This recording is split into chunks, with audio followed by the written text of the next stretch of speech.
तो हम fifth chapter शुरू करते हैं, implantation and establishment of pregnancy. आप जानते हो आफ्टर दी जब ओवुलेशन हो जाती है तो उसके बाद the cells of the dominant follicles corpus luteum बनाते हैं, और ये जो कॉर्पस ल्यूटियम है ये प्रोजेस्टेरॉन बनाता है। प्रोजेस्टेरॉन बेसिकली प्रिपेयर करता है endometrium for the support of pregnancy. ये मैं आपको सब बातें बता चुका हूँ।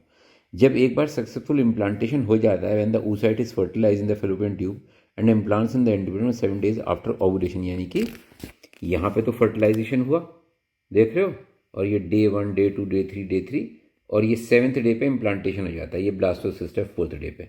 तो जब ये इम्प्लांटेशन हो जाता है, the implanted blastocyst secretes HCG, exponentially increasing HCG acts on the corpus luteum to rescue it from luteolysis to maintain progesterone secretion।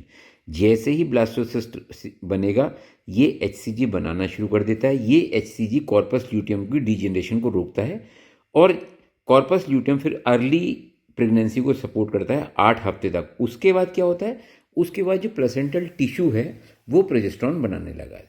ठीक है जी। ये जो HCG है, it can be detected in the urine में sensitive pregnancy test 1 or 2 days before the expected date of menstruation. जैसे आज यहाँ पे ओवुलेशन हुआ और उसके 14th डे बाद आप जानते हो मेंसेस होते हैं, तो इससे 1-2 दिन पहले आप इसको डिटेक्ट कर सकते हो।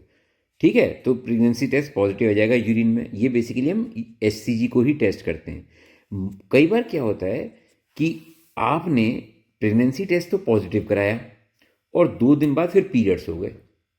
भाई नॉर्मली अगर प्रेगनेंसी हो गई है तो फिर पीरियड्स होने का तो मेंस्ट्रुएशन तो हो ही नहीं सकती, लेकिन कई बार बहुत रेयरली ऐसा हो जाता है कि आपने प्रेगनेंसी टेस्ट तो पॉजिटिव आया और 1-2 दिन बाद पीरियड्स हो गए।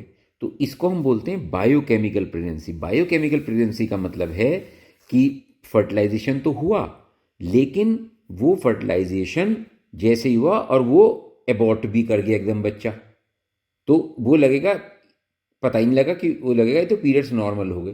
तो इसे हम बोलते हैं biochemical pregnancy.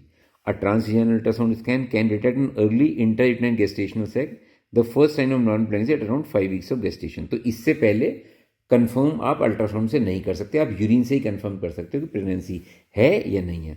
A few days later in a circular yolk sac can be seen with in the gestation sac and the embryonic fetus can usually be identified after 5.5 weeks gestation. The fetal heartbeat may be visible as early as 6 weeks gestation। जब बच्चा 6 हफ्ते का हो जाएगा तो उसकी आप fetal heart sound भी सुन सकते हो। A gestational age is calculated from the last menstrual period rather than the time of conception।